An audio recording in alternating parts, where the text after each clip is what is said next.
Hello, and welcome to the show. It's Wrestling with Entertainment, the only audio experience on the web today. The trusted choice for interviewing all your favorite wrestlers every Tuesday and Wednesday, and previewing and reviewing the latest shows on WWE, AEW, New Japan, and everything in between every Saturday on YouTube and Castbox, sponsored by Rogue Energy and Player One Coffee. I'm, of course, your host, that guy, James J., alongside the leader of Squaw Squad, Kaliko Yachts, who is not here this week, or maybe he'll pop up, who knows, respawn. But who is here, the American Scooter Dust? If you're smelling something currently like a fart, it wasn't me, it was clearly you. And it was a good week for Wrestling With, as we interviewed Savannah Stone on Tuesday and Madness on Wednesday. Two incredible interviews, two very unique interviews. Definitely go in the archives to check those out. And obviously, this past Monday was our watch along of Bret Hart versus the 1-2-3 Kid. Honestly, arguably our most successful video we've ever done on the channel. So thank yous for making that happen. You're welcome. Not you. You were part of it.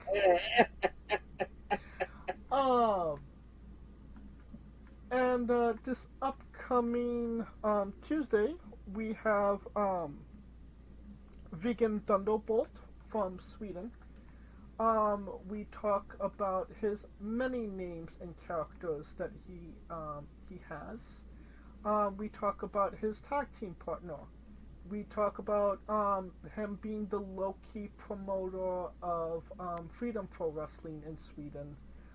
Relationship with friend of the show, Stanislaw, and his love of anime and a chance encounter with Minoru Suzuki, where Suzuki actually picked out a t-shirt for him to buy. So you'll get all those stories and much more this Tuesday. So check that out when it drops. And then this upcoming Wednesday, we have Guillermo from Spain. We talk about his interesting and odd relationship with Don Andreas, movie parodies, including one of the Barbie movie.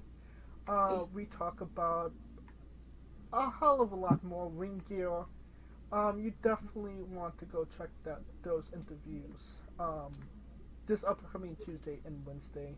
But don't take my word for it. Here's some clips now. We've talked about Mr. Power Up. We've talked about Vegan Thunderbolt.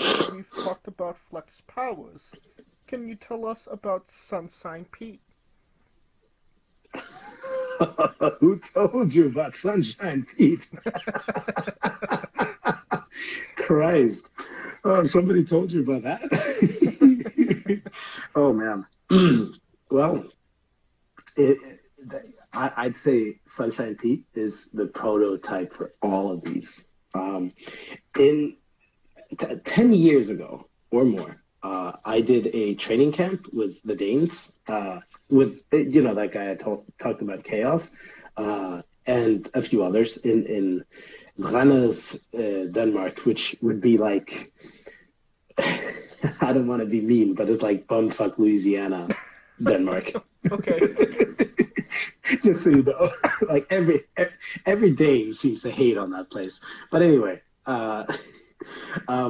so we had a show at the end of that show, and it's like, okay, well, I don't have a gimmick, and I was right at the time. Dark Souls was a big thing, so Praise the Sun was a whole vibe. So it was like, okay, well, call me Sunshine Pete. And the Danes loved it because they started calling me Swooskins Pale, which sounds even more funny. It sounds so like I could have done that gimmick. I could absolutely have kept that gimmick. We play that part of the gimmick that we are like always, hey girl, like give me your number, blah blah blah. but also we play that we are maybe more than friends, because when I, for example, I have like the face like on the floor on the mat, and I'm doing some things to the crowd. I said like, "Hey Don, kiss me on my cheek," and people like react, of course, like ah, and I mean, what can I say? He is also um, a big fan of mine, because if you see his social media, he's always like, "My sweet love, my little cake of strawberries. How are you?" And it's like, I mean, it works perfectly. Seems like Don might be getting in the ring against your girlfriend at some point. Yes, yes, yes, of course. Yeah, my custody. It will be like Rey Mysterio and Eddie Guerrero from Dominic's custody. That's what I was thinking as well.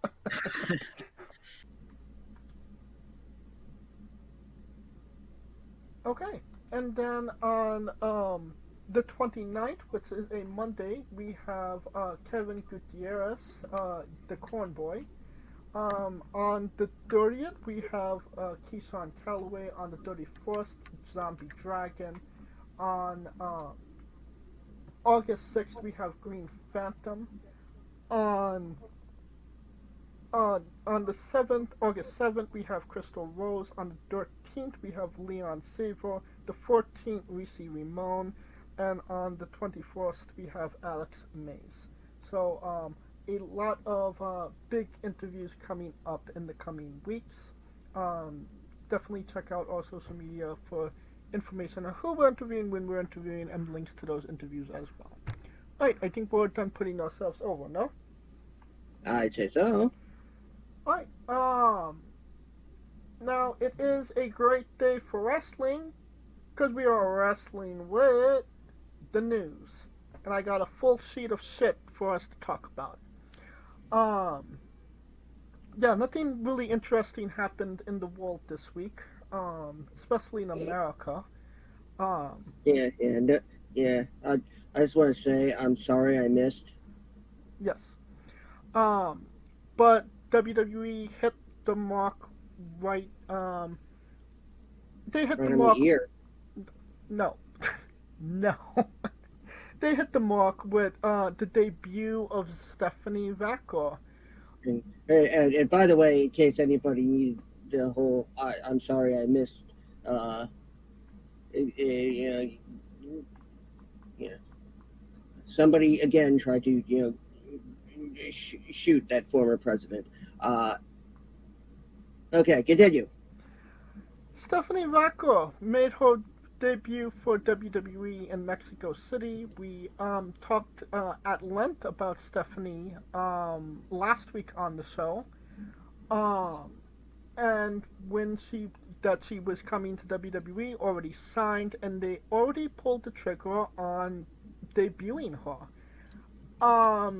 It's great that they gave her that spotlight in that moment. Um, but it is, Even huh? there's even something more interesting about it. Um, yeah. The clip they posted to Twitter is of her introducing herself to Damian Priest. And if you don't know, they are dating. Really? Yeah, I did not know that.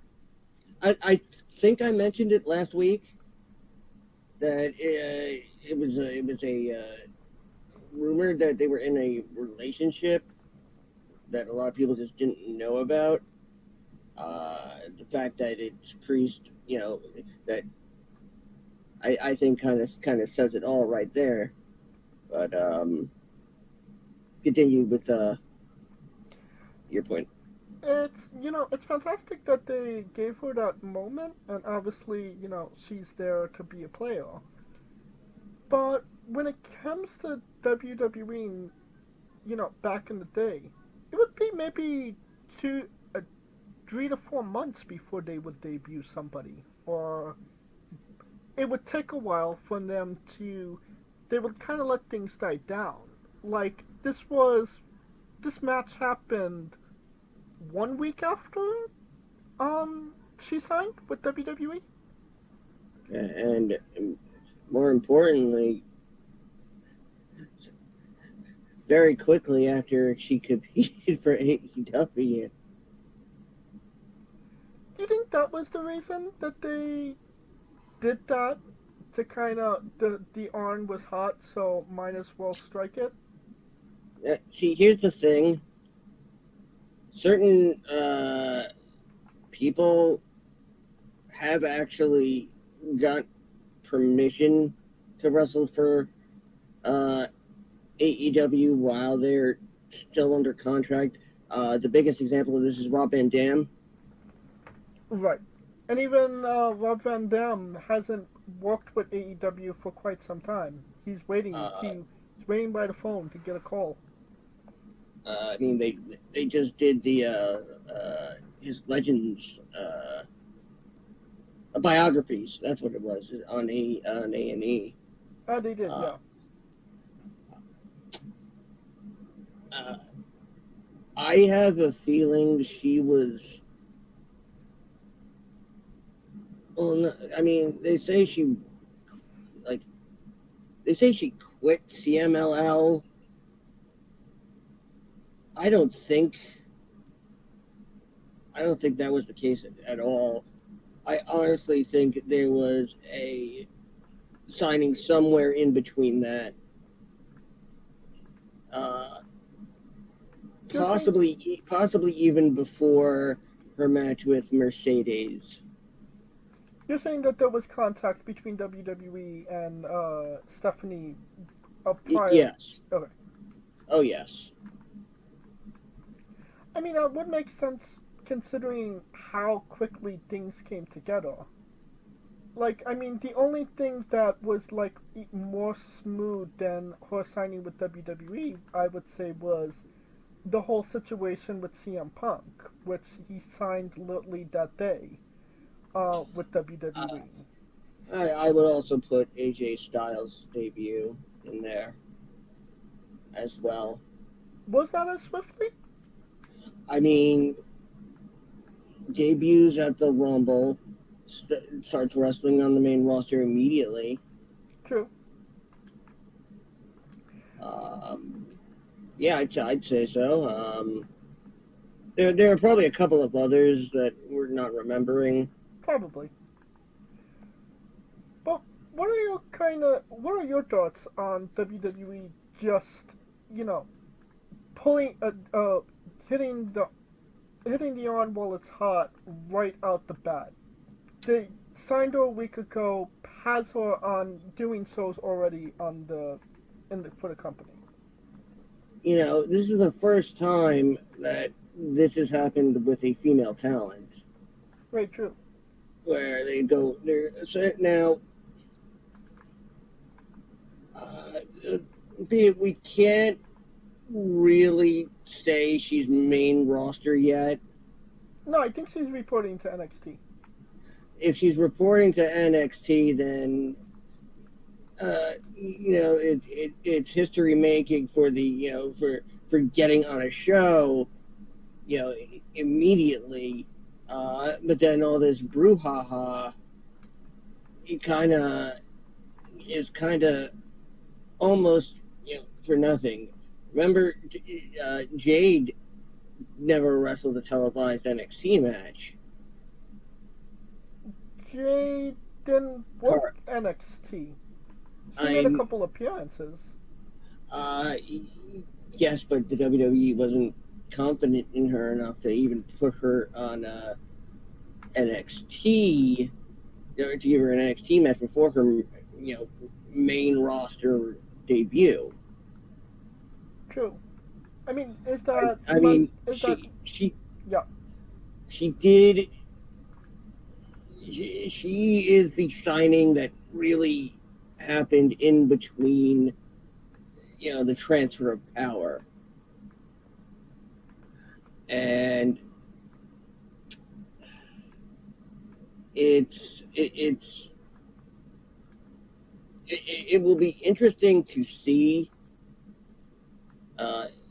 given how much they treated Jade Cargill as they did. Like, she was the second coming. Even though technically we all of us knew that she really kind of wasn't. But she had such a presence in the ring that, it made up for it in a way. True. Miko Satomura, a very accomplished female wrestler, Hall of Famer, even, and yet never did anything for WWE outside of NXT and NXT UK. Yeah. I mean, she does have quite a few WCW appearances, but it's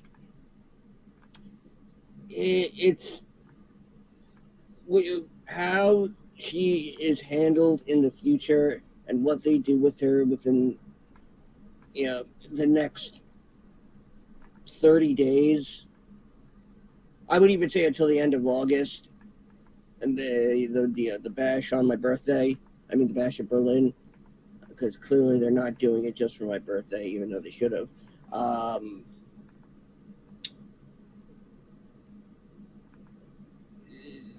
This is a huge wait and see moment, basically. Right, and it all depends on how they present her. I think that if they present her in a positive light, and her interactions behind the scenes are positive, I think that they could maybe make her a really big star. Obviously, she's from Chile. She speaks Spanish. It's a demographic that I don't think we've seen WWE tap into in the women's division all that much. I think I can actually sum that up in 3 words: female Rey Mysterio. She's taller than Rey Mysterio, so. I'm saying in terms of recognition, in terms of what they want her to be for the company. Right. They want her to be recognized by all these all the little girls who want to be pro wrestlers when they grow up. From the fact that she's from Chile, and Chile is access into an untapped market for the WWE. I think it's just an extra. I think it's a bonus at this point. Right. So we will definitely see. I wouldn't be surprised if they just put her on the main roster. If she's hot and people are responding to her, why not get it going? Put a belt on her. See, I think she kind of needs to cut a promo first, and I think she actually needs to say something about Mercedes. Ooh, that's a good Or question. she should show up in a Mercedes. That would be perfect. That would speak volumes of anything that she would actually have to say.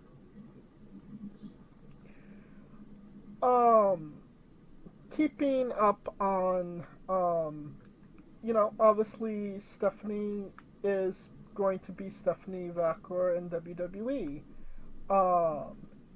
Ethan Page is Ethan Page in WWE. Yes. It was reported earlier last week that WWE will trademark the names, but when it comes to owning the names, that would go to the talent. And the big thing from that is, upon release, it will be given to them. are your thoughts on that? I think it's the right friggin' thing to do. I think it's almost kind of the, one of the first, you know, towards, unionizing pro wrestling. It's it should be, necessary. I mean, otherwise you get talent that has to, come up with these whole new characters. And these days, talent puts everything into their character, into their gimmick. I mean, Brian Pillman Jr., Lexus King. Lexus King, didn't want to. Well, I'm unsure if he actually wanted to compete as Brian Pillman Jr. I don't think the WWE wanted to keep bringing up his name. Braun Breaker.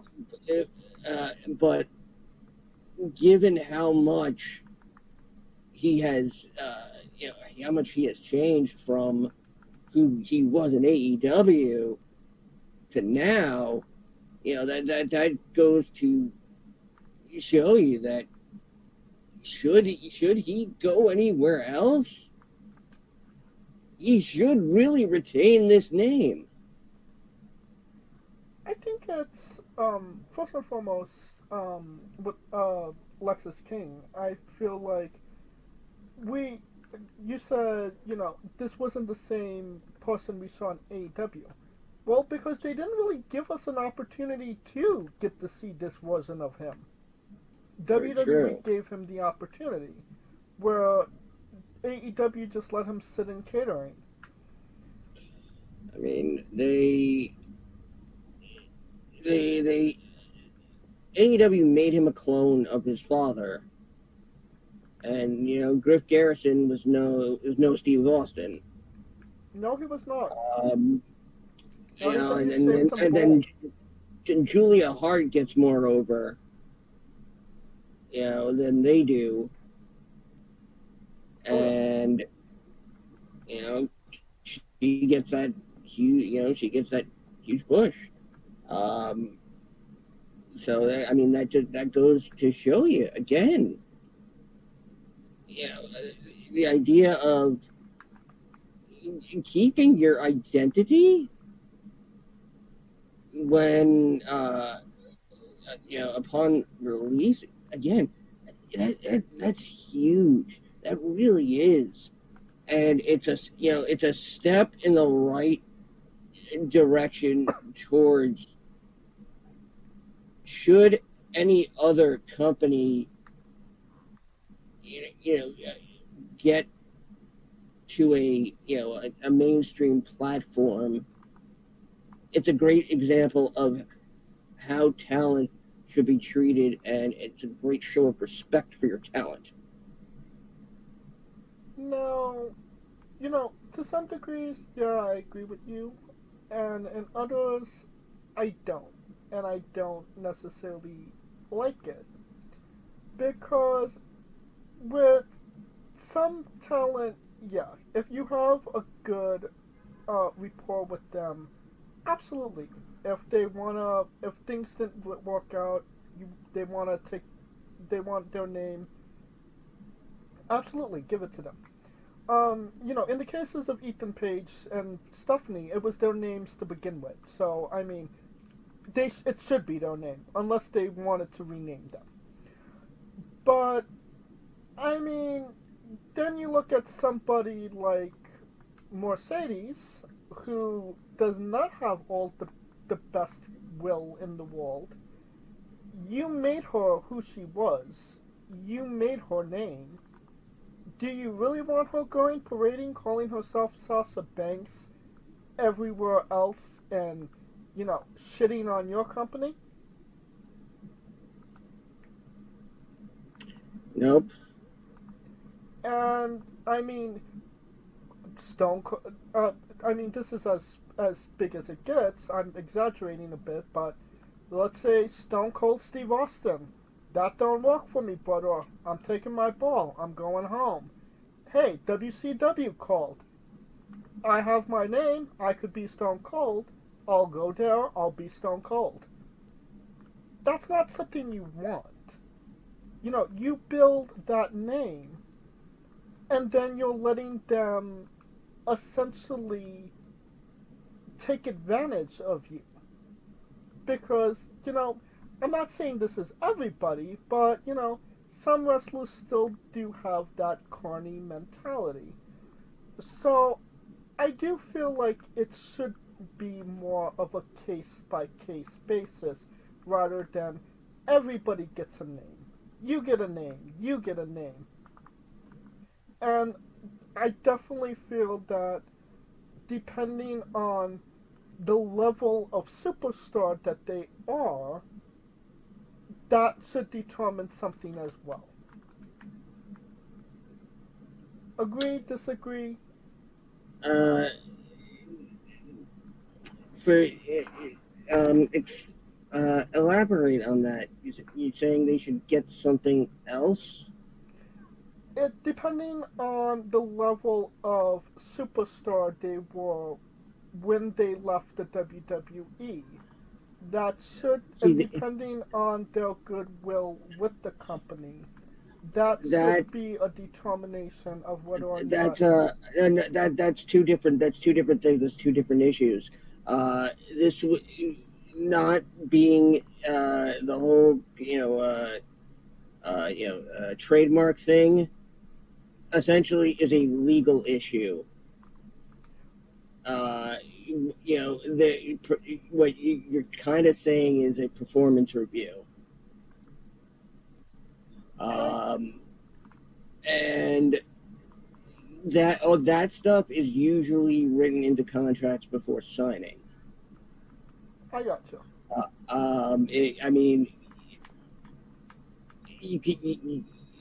This honestly, when you think about it, is the biggest show of appreciation a talent could get. And keep in mind, we still technically don't know if this is simply upon release or if it's release and or fired.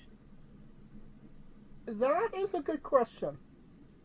I don't think that those specific words were brought up, but I didn't read the document, so I wouldn't necessarily know. I didn't read the document either, but I'm going off my knowledge of all that stuff outside of WWE. Right. All right. From people keeping their names to two people nobody gives a shit about their names. Alex Shelley and Chris Sabin, the Motor City Machine Guns. It was reported a couple months ago that they were finishing up with TNA, wasn't going to resign, going to see if the grass was greener in other arenas. It was reported that they were probably going to go to AEW, but now that has changed. They will be going to WWE, it's reported. That's not what I heard. Oh, really? What did you hear? No, I heard straight out retiring. Really? Yes. I did not hear that. Yeah, if anything, that they are essentially kind of done as a team completely. Keep in mind, both of them have been around for quite some time. Over 2 decades, I'd say. Yes. And Alex Shelley has, even been a part of NXT for a cup of coffee. That's right. he had one cup of coffee with Kushida. Yeah, he teamed with Kushida for the Dusty Cup. Yeah.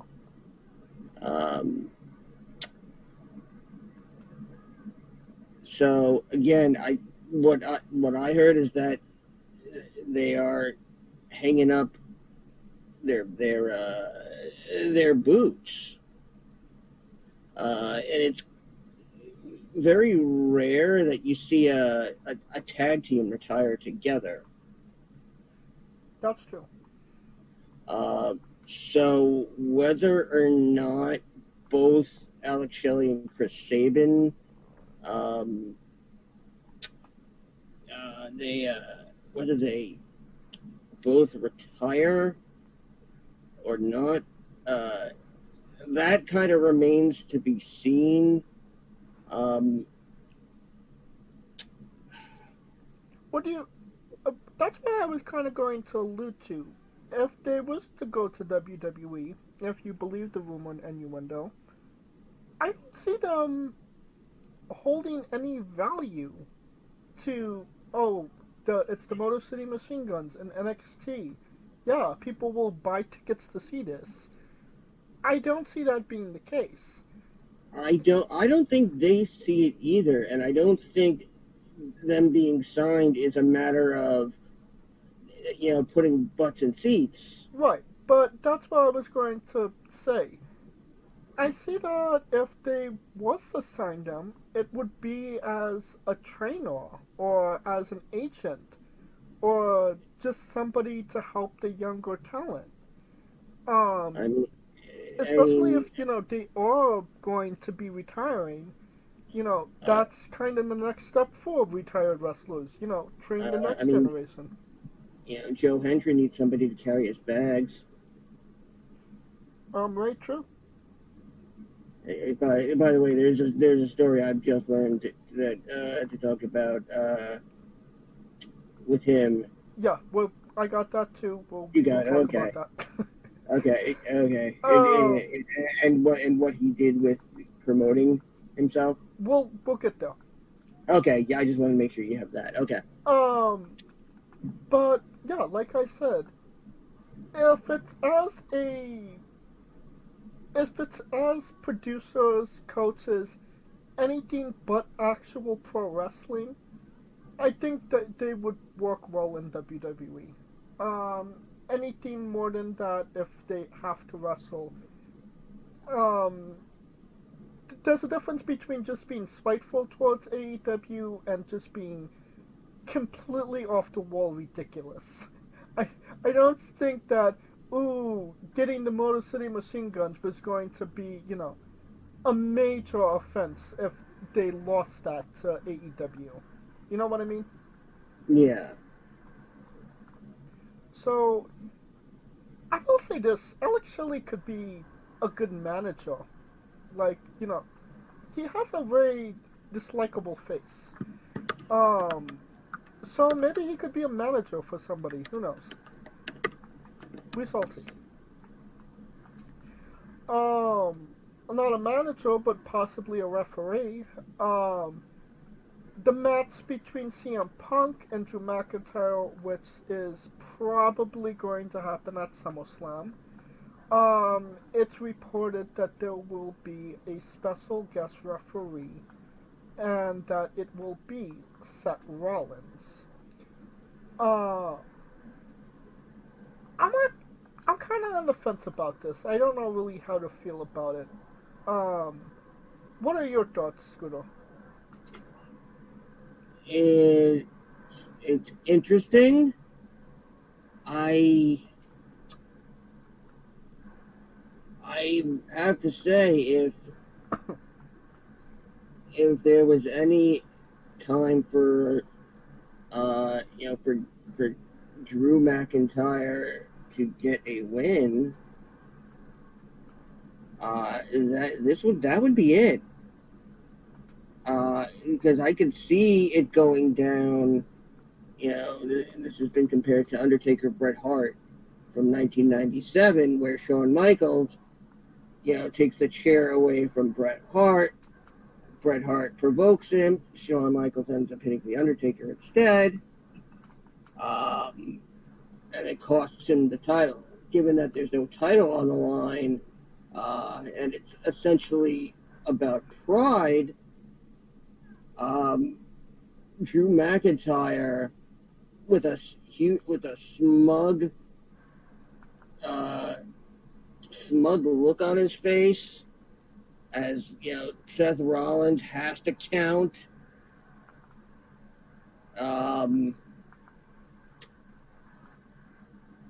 That's the other thing is that I could see that, but I would see more sense in doing Punk Rollins at SummerSlam with McIntyre as the referee. I get what you mean by that. I mean, or no, you can't do Punk as a referee. But anywhere where Drew essentially looks smug coming out of the end of the match. At some point, Drew needs a W. Yes, and considering that this is we're getting Bad Blood, and we are probably getting a Hell in a Cell match. I mean, it looks like it's going to be that for sure. And remember SummerSlam 1997, paved the way for the first, Hell in a Cell match. There was Ground Zero where Undertaker and Shawn Michaels just battled to a no contest. And then Bret Hart had that weird stunt against the Patriot, which could have been so successful.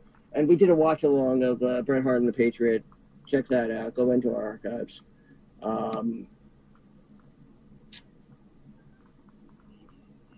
This leading to how many?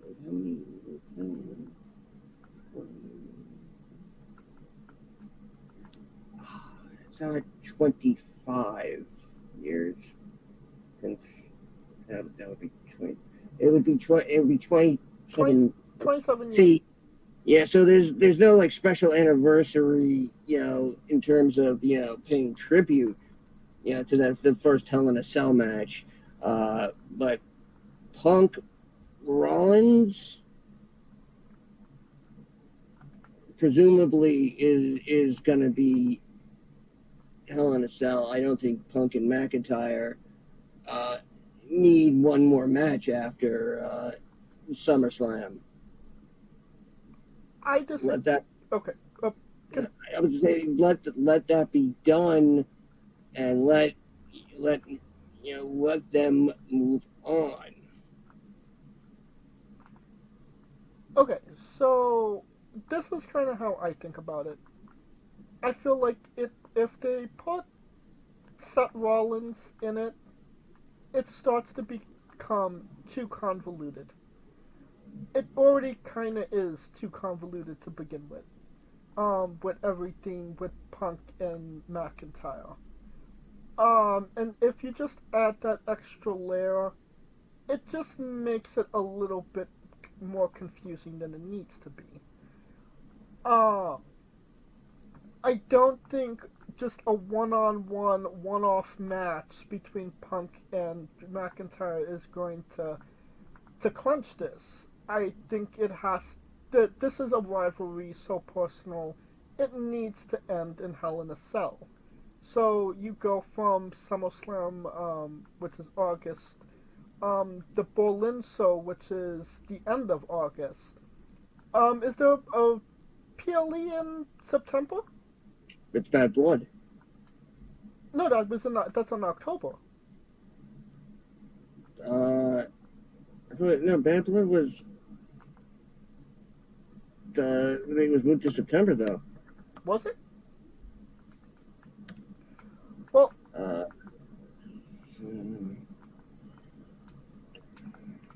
I feel like keep in mind this is bed with 1D. Okay, it is Saturday, October.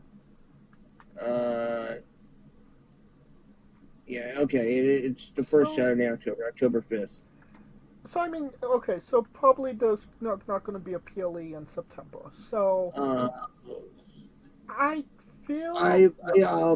what there will be if they're actually paying attention to it is the 3,000th episode of Monday Night Raw. 3,000? Yep, they're very close to it. I felt like they're In fact, closer to the 2,000 than the 3,000. no, 1,000 was back in 2002. No, 1,000 was in 2013. Was that the 10? Punk versus Cena, Money in the Bank match. Was that the 10?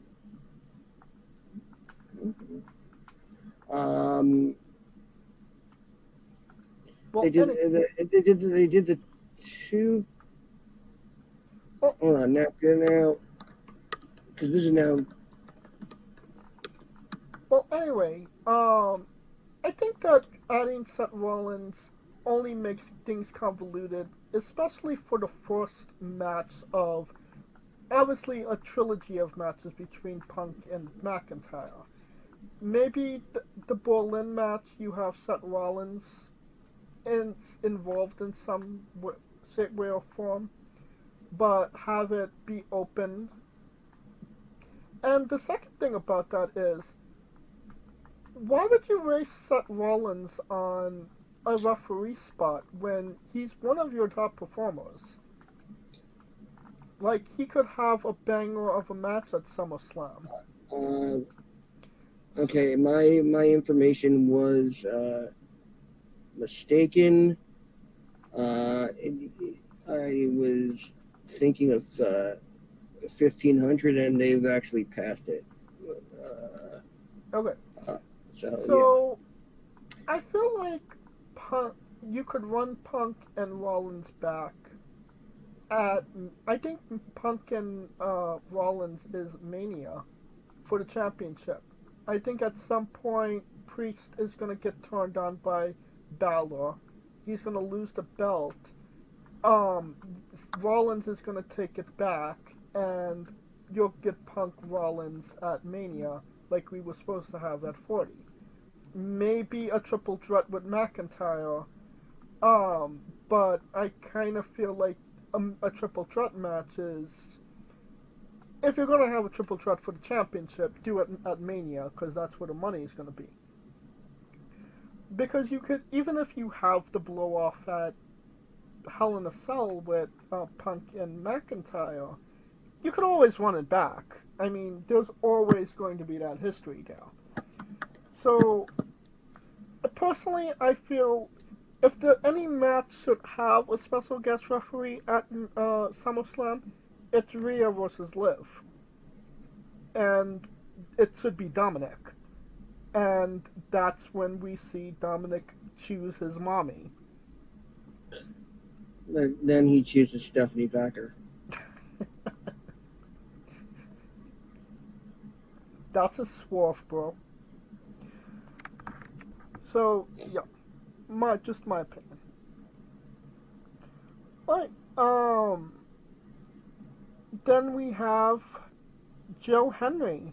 Say his name, he shall appear. And he did an interview. His contract isn't quite up with TNA. He still has some time on it. That being said, he's pushing for a match against John Cena. Obviously, I believe it was last week on the show, John Cena is retiring, has all of next year to be his farewell tour, and Joe Henry believes 100%. Okay. First of all, I have to stop you because Hen Dree. He's not Mark Henry's illegitimate hand that grew up. That you know of. Hendry. You wonder why he's not showing up on Wrestling With. It's because he keeps saying his name wrong. It's Joe Henry. Yeah. So, Joe Henry versus John Cena in the future. He believes that it's 100% going to happen. What are your thoughts? I don't believe there will ever be a match between John Cena and Joe Henry. Joe Hendry, though, I absolutely believe there could be a match against John Cena. I mean, if I'm John Cena, I'm saying I want to work with Joe Hendry. Like, imagine the memes we could get out of that. We would, I mean, you might, if you think Kim Kardashian's ass broke the internet, just wait until this match.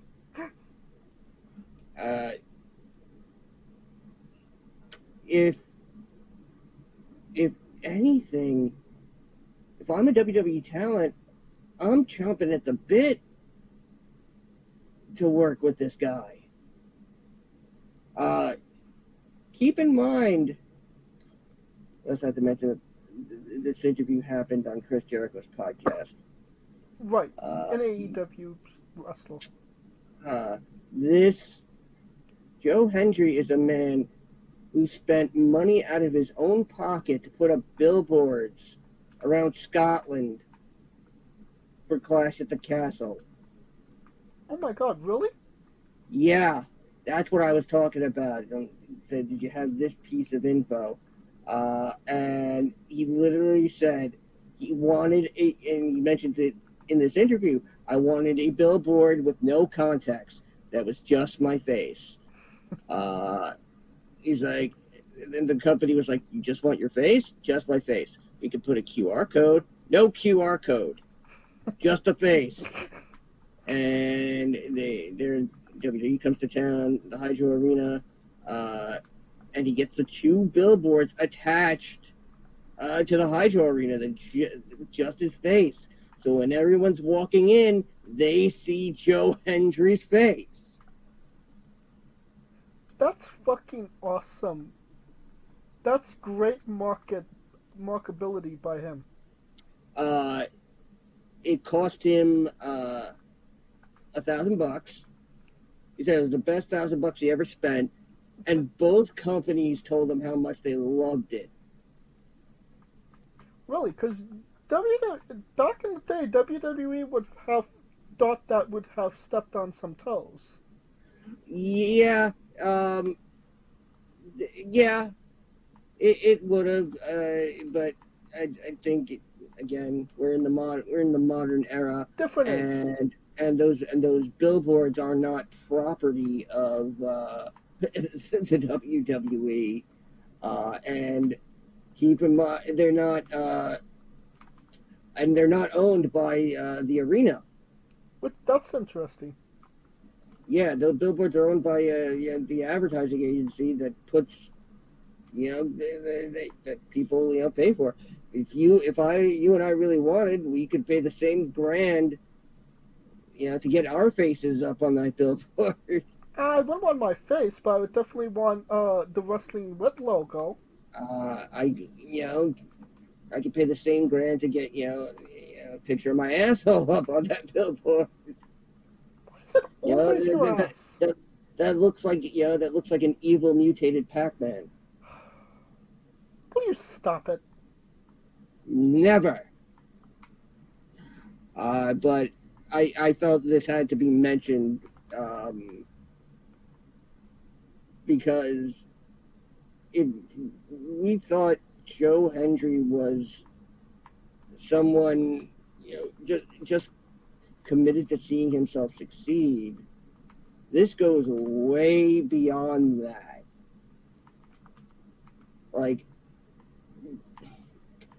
And the thing is that I can't say if you want to get noticed do the same thing as Joe Hendry because it got him noticed. It won't work for everyone, but it's that ambition. It's that level of belief. It's that confidence. 'Cause I believe in Joe Henry. And Joe Hendry believes in me. I don't know why I'm adding that line. I just think it's cool. In fact, they should extend it to say, I believe in Joe Hendry, and Joe Hendry believes in all of you. Maybe I one mean, day. you want. Right now it's I believe in Joe Henry. From London to Paris to Tokyo. And they do that whole thing, and then his music starts. You mean the guitar strum? Yeah, I mean that's how he was introduced in the tag match with Trick Williams.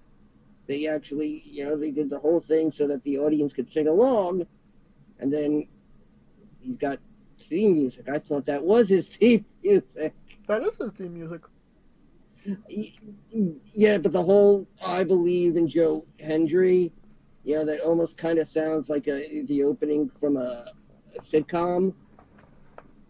That whole thing. And then there was no music behind it. Because he has the voice of an angel.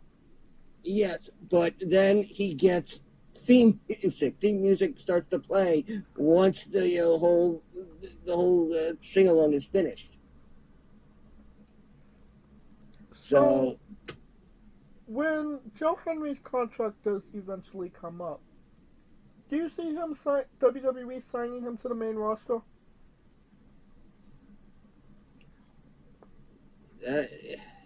It's a tough decision because while Joe Hendry is over, the few times he's been in the ring for WWE, it hasn't exactly been the greatest. He's had, a botch or two. True. He recovered from them greatly. I'm not sure I would rush to get him to the main roster, but I don't see him spending that much time in NXT, especially now. It's I imagine, Joe Hendry being, the successful version of what Keith Lee's career could have been. Keith Lee did. Like he'll win the title, he'll win the NXT title, and then he'll give it up because he's going in the main roster. Well, we'll definitely see a Joe Henry John Cena match does sound interesting to say the least. And you know what? I'll predict this right now.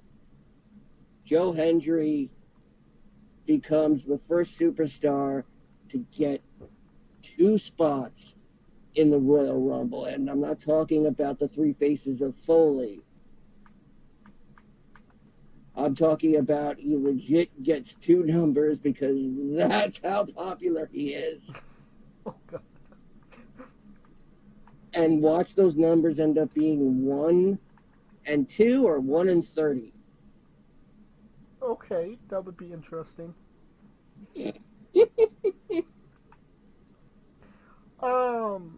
From, like I said, London, Paris, Tokyo, in Tokyo news, AJ Styles, made his triumphant return to to Japan to wrestle Marufuji for Noah. I'm not sure if you saw the match, but it did happen. I did not see the match. Huh? I did not see the match, and I'm pretty sure you stepped on a duck. Quite possibly. Damn phone alerts forgot to mute things. Um, so yeah, AJ Styles and Io Sky went to Japan. So, both. And I don't know, but it did seem like it was AJ Styles, the one that we know, the one that is considered, the phenomenal one. You can actually watch the match on Twitter. The full match is up there. Maybe it's been taken down since this recording. But yeah, it was a great match, and you should definitely check it out. AJ Styles did win the match as well. To a phenomenal match, to why the fuck did they do this? Can you guess what match I'm referring to, Scooter? Oh God. What the God? Why the fuck did they do this match? I'm going to assume you're talking about MJF versus Will Ospreay. Bingo! You get a prize. They opened up Dynamite, or they were one of the segments on Dynamite. They went legitimately 1 hour. On a 2-hour show, they wrestled for 1 hour. MJF won the title from Will Ospreay. You have All Out in roughly a month? Why the fuck would you put this match on free TV? And one of your biggest superstars is from the country you're doing it.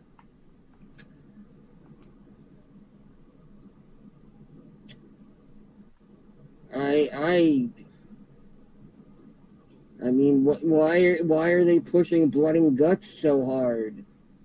You know, why don't they move that to a pay-per-view? Are we still asking why AEW does anything at this point, and doesn't save anything? I mean, did MJF need this title? No. And if am I wrong in believing this is Ospreay's first AEW loss? No, Swerve. Oh, that's right, Swerve. Yeah, and especially after you tested putting him out in the main event of a pay-per-view, which, let's face it, it failed miserably. You know, as great as Will Ospreay is, it's not, you're not going to buy a pay-per-view because Will Ospreay is on the card. You're rarely going to buy an AEW pay-per-view to begin with. Most of my viewings are rated R. Mine are rated I for illegal.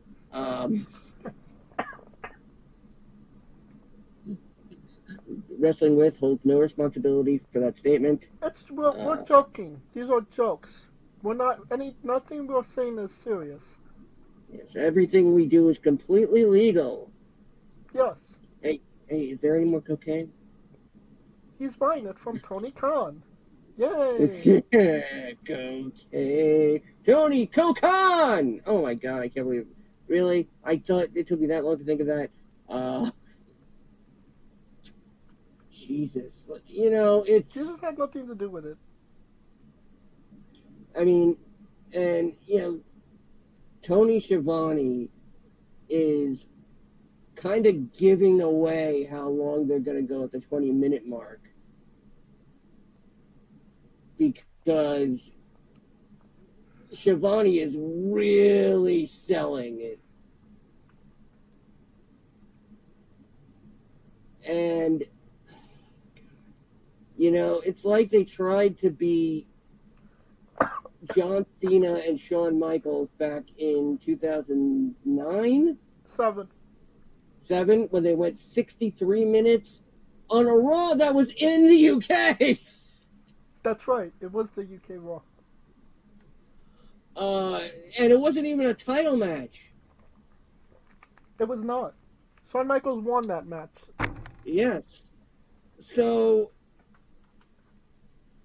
what the hell are they doing aside from setting up Daniel Garcia beating MJF? Really? That's what they're doing? Yeah, MJF went back to being a heel and he turned on Daniel Garcia. I didn't even know Daniel Garcia and MJF were friends. Yeah, neither did anybody else. But 2 weeks ago, MJF comes out with Garcia. I can't even remember who Garcia wrestled that night. I don't think Garcia remembered either. It was the main event. Garcia was it a cup match? I don't. Well, I was under the impression that this was to set up MJF versus Ospreay at All Out. All In. One of those. The stadium show in England. I thought that was, well, MJF beat him for the championship here. He gets the rematch in London. He gets the title back. It's a big whoop-de-doo parade for Will Ospreay. But now you're saying... Okay, that's what it is. Garcia didn't beat Ospreay. That's what it was.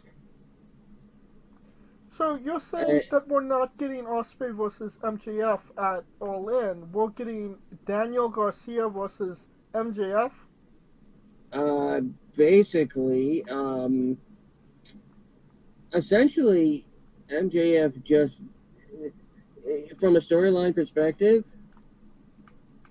this happened just so MJF could prove he could beat Ospreay and Garcia couldn't. I mean, it took him an hour. So I mean, this was, from a storyline perspective, this fed MJF's ego. And it's not feeding MJF's ego IRL by beating one of the top superstars that they have right now and Will Ospreay, only second to probably Swerve, which is saying a lot considering what talent they have.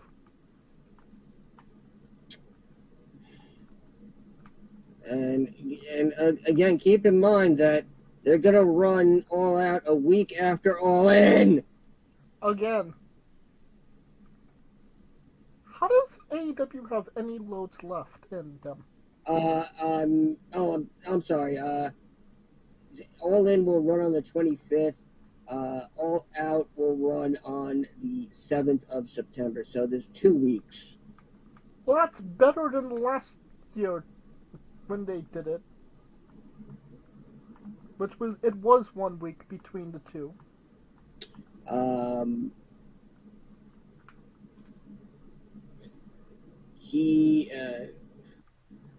Keep in mind we've got our title matches for All Out, All In. We're gonna do that all out. We're gonna end up screwing up All In and All Out. Because All In, isn't something that you should do at the beginning of the year, and going All Out isn't something that you should do at the end of the year. I don't know, or something as stupid as Wrestle Dream, considering that Wrestle Dynasty has just been approved for a Japan pay-per-view for AEW. That wasn't an AEW. That's a New Japan pay-per-view. It's in the Tokyo Dome. I heard it was AEW's pay-per-view. No, it's New Japan, Smell, AEW, and one other one. Stardom. Okay. All right. So it doesn't even friggin' matter. Right. So, Yeah. MJF and Garcia. I mean, at this point, you know, I am assuming Kenny Omega will be cleared. no. Nowhere near. I mean, given how much he did when the Bucks attacked him, with all those spots he took. Well, that was before he had surgery. He had surgery in May, so he's on the road. He was on. Oh God, when the hell did the whole thing that had Tony Khan's father come out? It's when they attacked Tony. Yeah, but it was he just recently. What I have here is that he had surgery in May, but that could be wrong. They attacked at the end of April. No, May. It was it was May. Jack Perry attacked. Wait, no, this is 2 attacks. He was attacked in April and May. There was 2 separate attacks. Yes. Well, what I'm alluding to is... But one of them was, after Kenny Omega took a huge fucking beating. Well, what I'm getting to is that we're not going to see Kenny Omega for a very long time. So, he's not going to be a factor in any of this.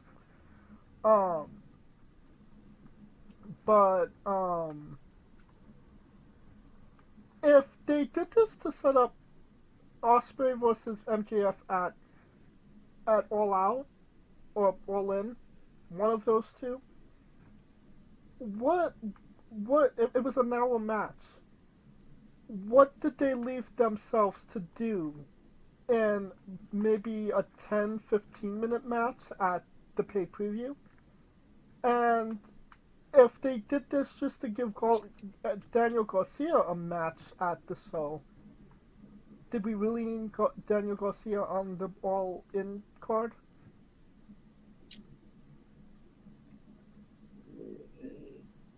No, we didn't. And keep in mind, we've got Swerve versus Danielson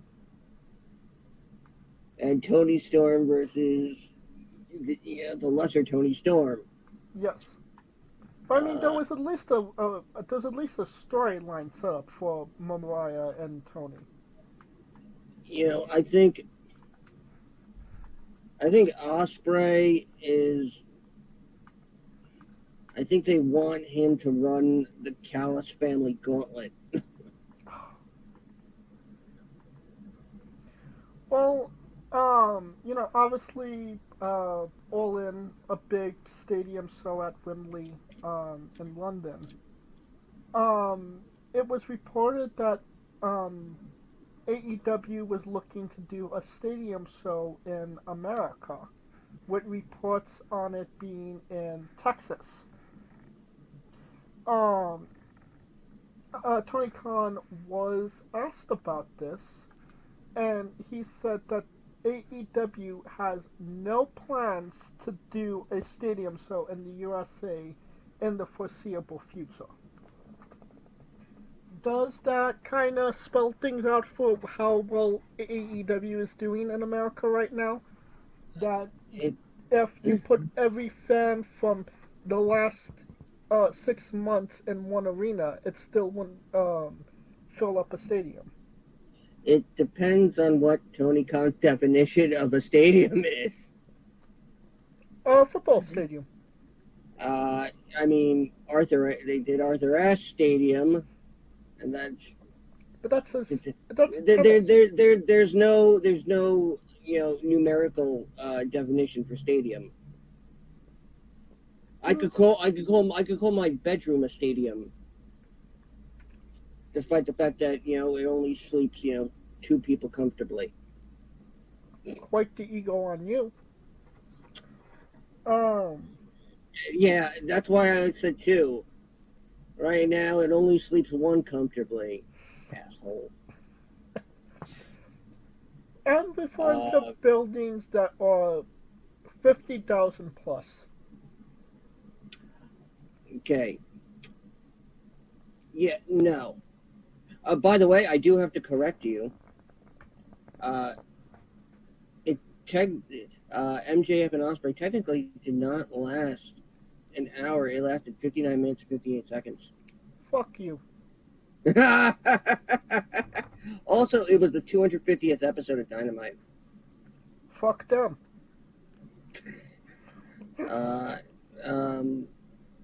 And Dave Meltzer believes AEW should start negotiating with other streaming services that are not Warner Brothers Discovery. Fuck everybody. There, I finished it for you. Continue with your Well, they are on Skills or Shudder or Skrillex. Thriller, Shudder. I mean, Shudder is. By the way, Shudder, if you're listening, we'd love a sponsorship. Shudder is a horror movie service. It's great. You can sign up today and get a free trial. We have no code because they don't fucking sponsor us. But I'm sure someone has one of those stupid fucking codes. We are sponsored by Rogue Energy. Use promo code WRESTLINGWITHE for 10% off whatever the fuck the percentage is off. Keep in mind, I run with a group that actively sell. Well, they don't actively sell Rogue Energy, but they my God, they put so much effort into selling it. They drink more of it than they sell. Seems like this deal is getting worse all the time for them. Yeah. Oh, I mean, hey, remember technically, and Billy Gunn's stuff is still a sponsor of the remix. But whenever I'm feeling really cheap and I don't want to pay for any horror movies, I'll use one of those free trials. Again, we don't have a fucking code, so fuck yourselves. When it comes to Shudder, so go fuck yourself, Shudder. Unless you want to sponsor us, in which case I will get on my knees. Get back on track, Scooter. Triller, which again is a service very few people use and less have heard of. Well, it was. I mean, it's when they ask somebody if they've seen Triller, they say, "Oh, I love that music video." Oh yeah, love. This is Triller night. We're not singing. We don't the have the rights to that so song. don't copyright strike. See, but didn't you hear my new lyrics to the song called Triller? That is not a song by a pop star that is a disgusting man in life.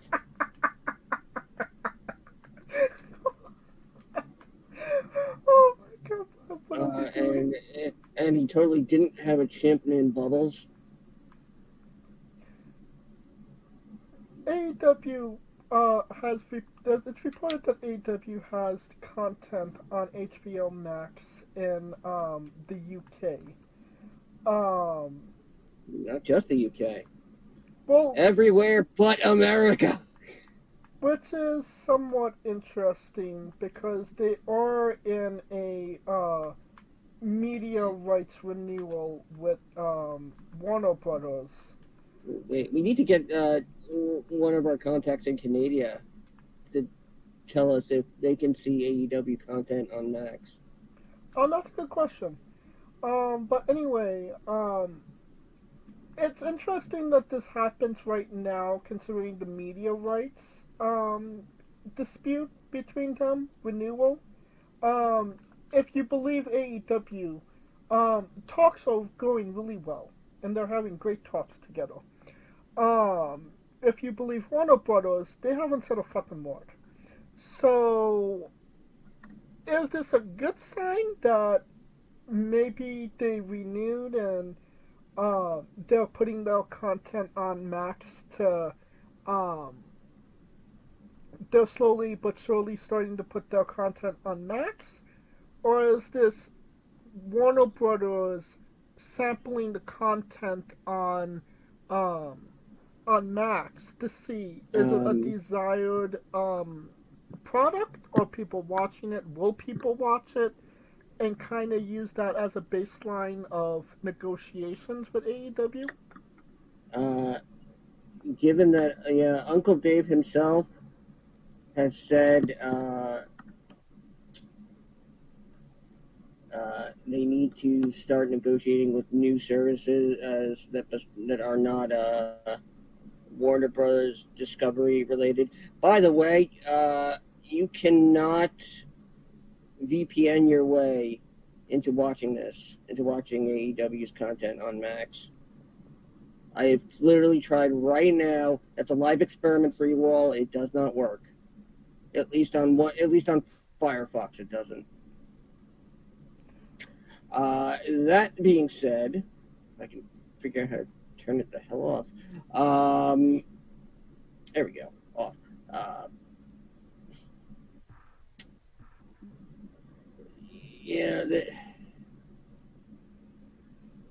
I'm surprised at this point that Tony hasn't just created one. I would say that that's a really expensive venture, but considering that money is no object for Tony Khan, I agree. I mean, considering they already have an outlet. They have Honor Club, so I mean, it's not like they don't have a platform they could put their content on already.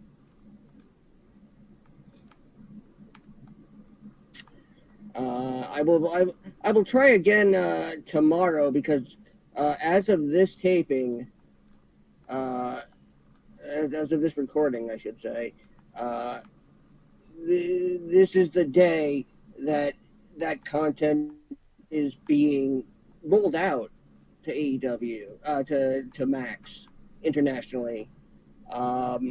So the time zones might be a factor here. So more on this next week. Definitely. All right.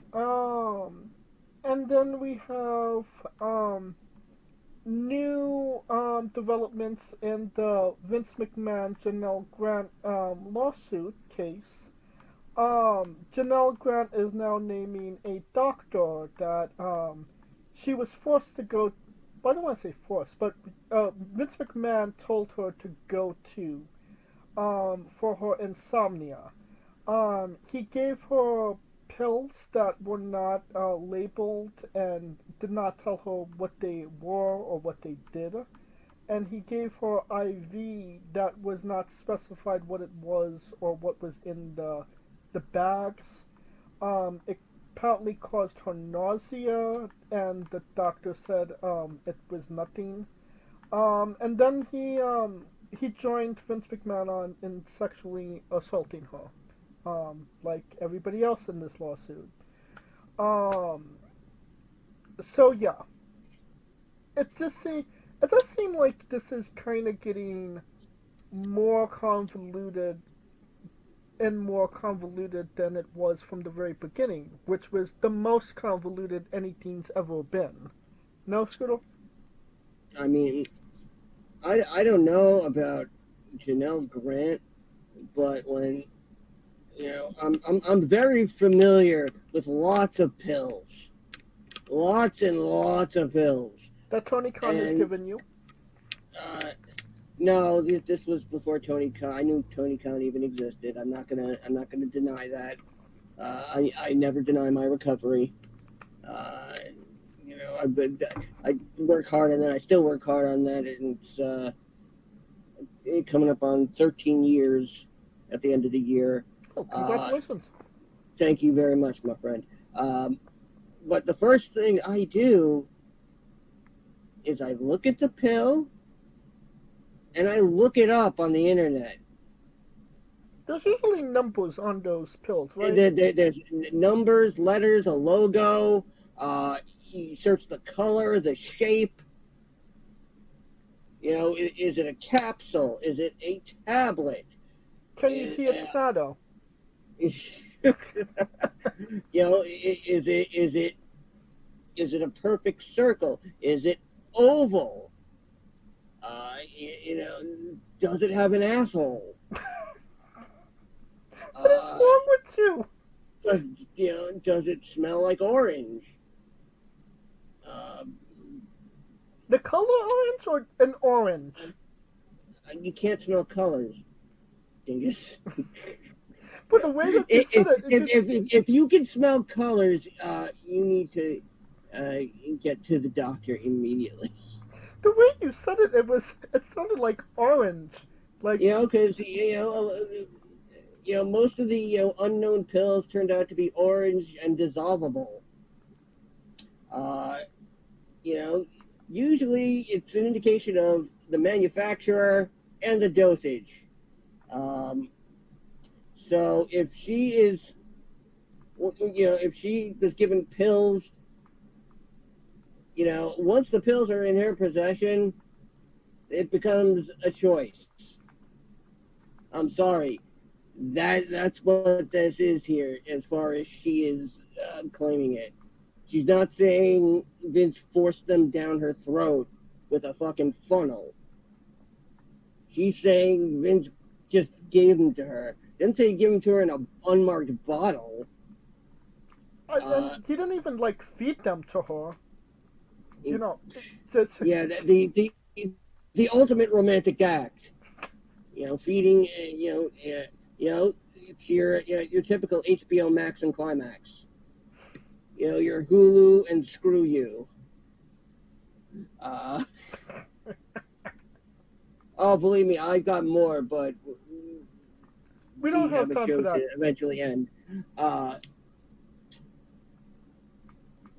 mean, if he had given them to her in a bottle that had his prescription info on it, I'm sure we would have seen it. True. Prescribed to Vince McMahon at so and so, and I'm sure Vince would have people at his house. I know. I've gone looking for Vince's house in Greenwich, Connecticut. I didn't have the address. I still don't. But I found myself in Connecticut one day. I decided to get off at the Greenwich exit and just drive up and down the Greenwich streets, seeing if I could seeing that I could pick out which house was Vince's.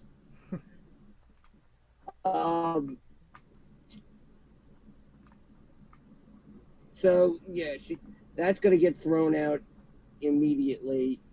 You take pills somebody gives you. That's your choice. Unfortunately, as much of a scumbag as Vince is, legally this holds no water. That's another property of the pill. Can it hold water? Does it make minimum wage? Does it sink or does it float? Does it fight for equal rates of pay between the sexes? And so on and so forth. Yeah, so again, okay, she got sent to a doctor. Okay, she didn't have to go to that doctor. You can bet she very well may have had insomnia. I have insomnia. I take Lunesta. Lunesta, the people who make it, fucking sponsor us, so I can name drop your product again. Even though your product, sometimes doesn't work. We are the UNESTA of pro we, wrestling. yes, we are the UNESTA of pro wrestling. There you go. However, we're still looking for the Lunesta. All the in fact, Nestas. In fact, that's going to be my next in-ring gimmick. Lou Nesta. Louis Nesta. I put you to sleep with in-ring, and I won't ever do a sleeper hold. Well, Shit, but she didn't again. You know that was really common for a time before the DEA started really cracking down on opiates. That's why people would send people to doctors that weren't doctors. Like your next door neighbor would be like, oh no, go see this guy. He'll and then you're wondering why there's a line out the door and around the block and across the street. And in the gas station, 5 blocks down, and you wonder why everybody is lined up to get in. It's because he takes cash for opiates. That's why. The moral of this story is never let a man shit on your head. I wish I had a snappy comeback for that, but speaking of even I have my limits. Speaking of shitting on heads, Hulk Hogan made his triumphant return back to the world. Really? After you said we weren't gonna talk about that story. Yeah, you bastard. I just felt like it. He will be the vice president for WWE Hall of Famer Donald Trump. It is a mega powers of a connection, which will lead to a Hulk Hogan Vince McMahon presidency run together in the coming years. 4 more years. And that will. And that will. One last piece of news. Actually, his vice president is going to be Preston Vance. So Vance Archer. No. Oh no, I'm sorry. No, J.D. Vance. Who gives a shit?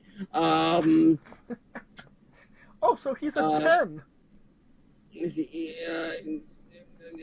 Apparently, he's friends with Jenel Grant. And he gave a shit.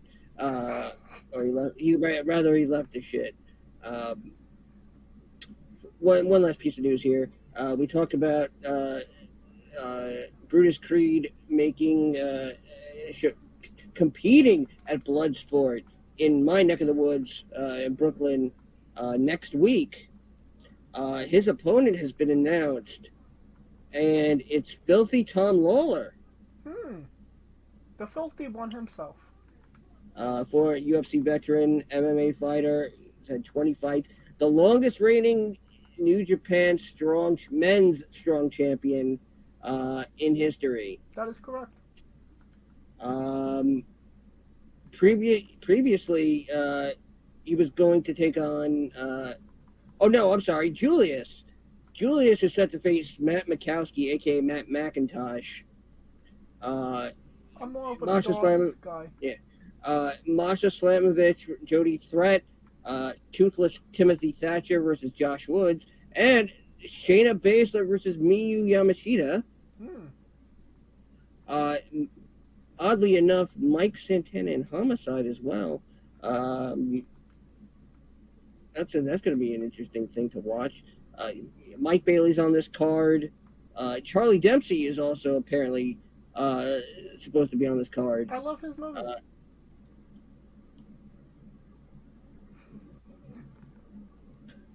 Do you love his acting on Grey's Anatomy? No, but I loved him in Thanksgiving. So you did love his acting in Grey's Anatomy. Yes, Dr. McCreamy. One of those. Yes. McBleemy, McDeemy, McPeemy. No, that's Jenel Grant. Come on, you'll get it eventually. All right, let's get the fuck out of here. I mean, talking about you know what? I'm not going to tell that joke. That'll conclude our this will conclude this episode. Speaking of peeing, that will conclude the news. That will conclude our coverage of the news and this episode as a whole. Thank you for if you've made it this far. Thank you for listening. I don't know how you got through it. We barely. They got did through it. They did it as a whole. Yes, they did. As a whole. You didn't need to make the. You didn't need to. Yes, I did. Yes, I did. Fucking Vice President Hogan. The new national anthem will be real American. And don't say that it wouldn't be a banger. No, it'll be American made. Thank you for listening. What's his name? The guy, not Abyss? No. You have Jimmy Hart as like the Speaker of the House, and then the guy the other guy who wrote the friggin' song, the guy who sings it. I don't remember who. Rick, what's his name? Rick Astley? Yeah. No. I mean, I wouldn't be surprised. But then that guy will be Secretary of, I don't know, Uranus. Who knows? Well, if you like what we're doing, please like, subscribe, comment. But on YouTube and Castbox, this was sponsored by Rogue Energy and Player One Coffee. Join us this Tuesday as we interview Vink and Thunderbolt, and this Wednesday as we interview Guillermo. Follow the show at Wrestling with Eve on both X, Thread, and Instagram for information on who we're interviewing, when we're interviewing them, links to those interviews, and so much more. Follow me personally at JamesJ993. Where can we find Scooter? As always, find me on X at Scooter Does. Keep an eye to the social media for some possibly interesting nothing. For Kaliko Yachts and Scooter Dust, I'm James J, and this has been Wrestling with Entertainment.